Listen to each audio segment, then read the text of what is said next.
Hello, welcome to the Jacksonville Wine Guide. This is week number 2 now, video number 2.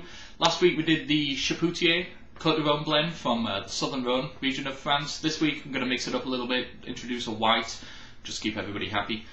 Going to approach the review the same way that we approached last week's review. Going to talk a little bit about the grapes actually in the wine, the facts behind the wine, the place, and then obviously taste and tasting notes and retail price obviously as well. We're doing the Mollydooker Verdelho this week. Mollydooker is a winery in southern Australia. This is the only white wine that they make. Their main focus is red wines. So let's get straight into it, okay? So the grapes. In this case, we just have the one grape. It goes by the name of Verdelho. So this is the Mollydooker Violinist Verdelho. Obscure grape. You're excused if you've never heard of this grape before. It's actually one of the main grapes of the Portuguese wines of Madeira. Madeira being some of the islands off the coast of Portugal, but kind of obscure. You see it around in Australia, you see it in Portugal, then not too much of a presence anywhere else in the world.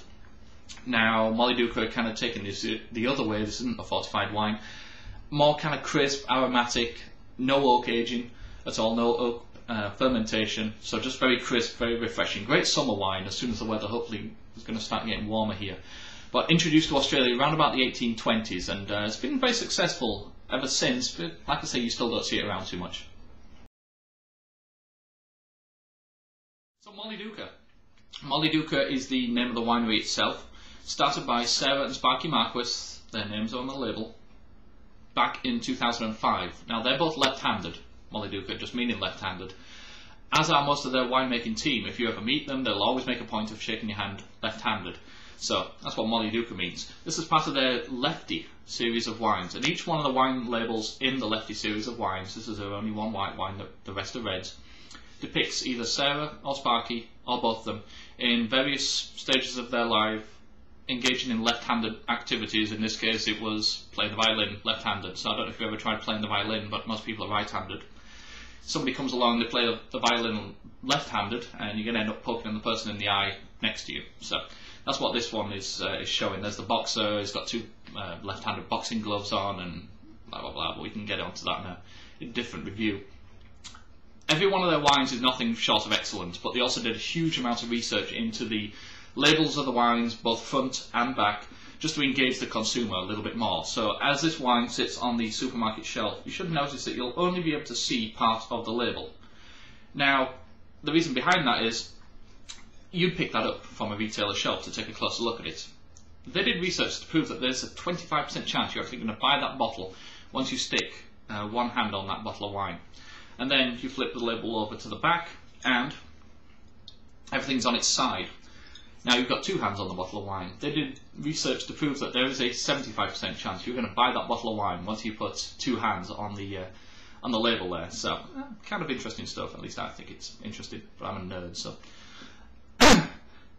Kind of interesting as well, they actually have a little pull tab right here to you can pull off the actual little tab itself, rather than asking your guy in the restaurant to pull off the whole label of the wine. So you can take that with you and purchase it again hopefully. Mollydooker actually distributes more wines to the US than any other country. Florida itself actually receives more Mollydooker Verdelho than any other place in the world. I'm guessing just because of the climate as well. So yeah, that's Mollydooker. So we're talking about the McLaren Vale. McLaren Vale is a region within southern Australia, within obviously Australia.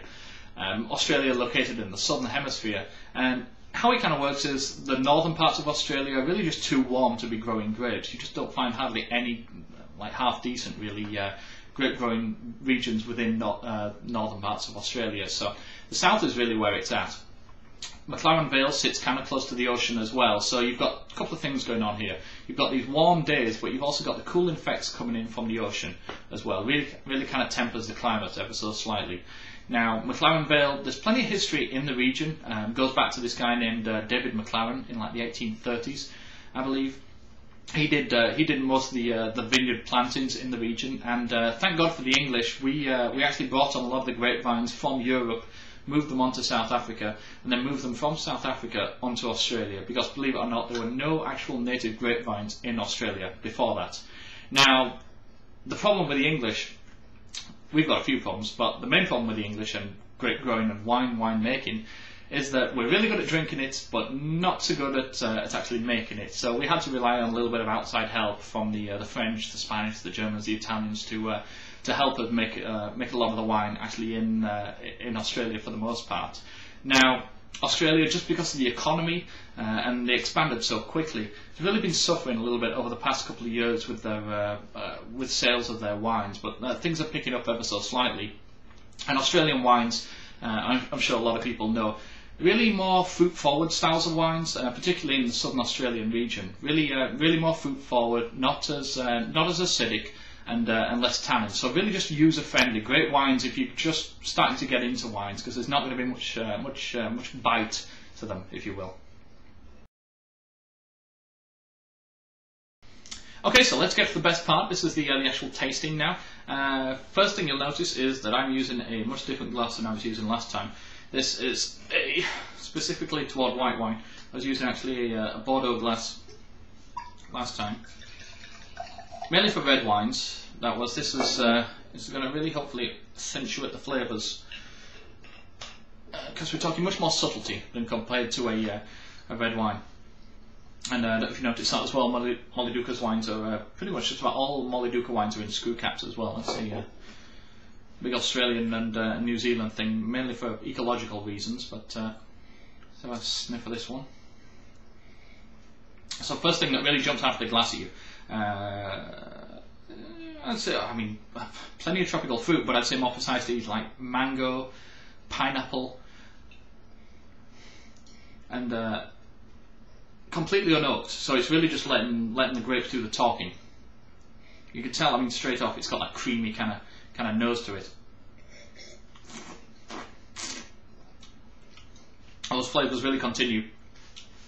Plenty of mango, plenty of banana, say a little bit of peach, maybe some orange peel, like orange zest in there as well, but really really creamy, definitely stays with you. I think the alcohol on this is pushing, there's 15.5%, so that's definitely not a very light wine, you know. This is really kind of in your face. And so far as a food pairing, yeah, I mean, this you could put it with salads, you could put it with like fruit-based salads, but I suggest you keep this by itself. It's cold weather right now, and I hate it. We need to get some warm weather in here, so I'm going to recommend you sit out on your patio and drink a bottle of Mollydooker Verdelho.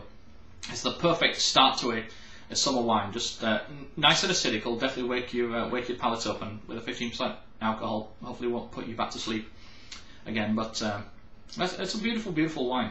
And I haven't tried too many Verdejos that I've really liked in the past, but this is definitely a pretty user-friendly Verdejo. So that was the Mollydooker. Check out the JacksonvilleWineGuide.com for we've got events, we've got all kinds of different wine information on there, just funny photos, cartoons, and all kinds of other stuff. Or send me an email at the JacksonvilleWineGuide.com if you need any more information. But cheers.